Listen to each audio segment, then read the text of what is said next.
हमारे के नवरात्रे हो और हर नवरात्रे में आप एक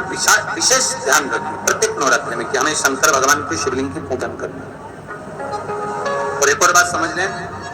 दो शिवलिंग का निर्माण नहीं भी कर सकते हैं तो एक शिवलिंग का निर्माण करें और उस शिवलिंग के पास में ही एक छोटा सा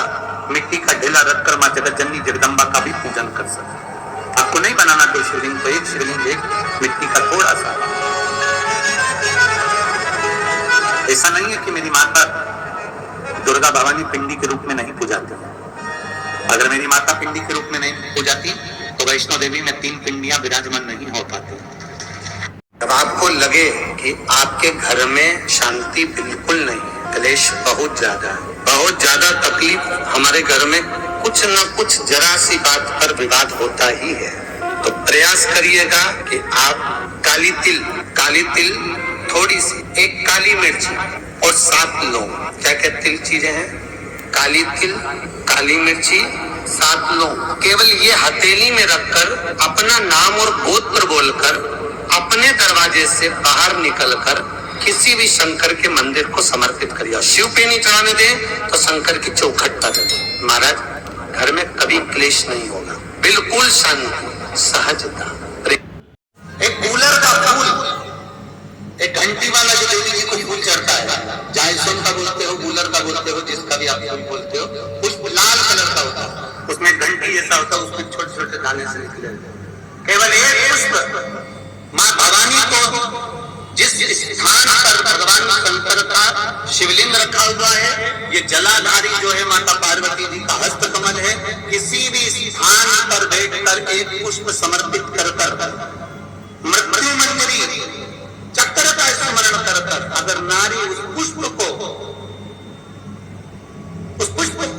मंदिर के द्वार के बाहर बैठकर भी खा ले या घर पर भी खा ले, तो उसके रजो धर्म से जुड़ी हुई जो भी तकलीफें होती है या गर्भाशय में गांठ भी होती है, तो धीरे धीरे लड़ाई चल रही है, क्रोध हो रहा है, विवाद हो रहा है, आपस में परिवार टूट रहा है, विवाद हो रहा है, पति पत्नी में झगड़ा हो रहा है, अदालत तक बात पहुंच गई, तलाक तक बात पहुंच गई, तो भी अगर एक श्रीफल को लेकर घर में घुमाकर उस पे लच्छा लपेटकर तुमरुका जी का नाम लेकर जिस पति पत्नी में झगड़ा और उसके नाम का मोली लच्छा जानते हो, मोली जो हाथ में बांधते हैं, नाड़ा, उसको लपेट कर अगर शंकर जी के मंदिर में ले जाकर उसको समर्पित कर दिया जाए तुमरुका जी के नाम से, तो पति और पत्नी में देर होना समाप्त हो जाता है, दोनों में प्रेम बढ़ जाता है। तलाक की भी बात चल रही हो तो दोनों में प्रेम हो जाता है। तलाक की चैत्री नवरात्रि में जो दूज होती है, इसको सिंधारा दूज कहते हैं। जननी जगदम्बा को सुंदर वस्त्र, सुंदर चूड़ियां, सुंदर आभूषण माता के चरणों में ले जाकर समर्पित करे थे और कहा, माँ इन चूड़ियों को जो मैं दे रही हूँ, ये लाल चूड़ी, ये लाल श्रृंगार, ये लाल वस्त्र, जो लाल चुनर जो मैं प्रदान कर रही हूँ, माँ बस ऐसी कृपा कर दे कि तू इन चुनर को धारण करे और मेरा भी सौभाग्य, मेरा भी सुहाग अमर कर दे, बस इतनी कृपा मेरे ऊपर कर दे। वो सिंधारा दूज का महत्व है।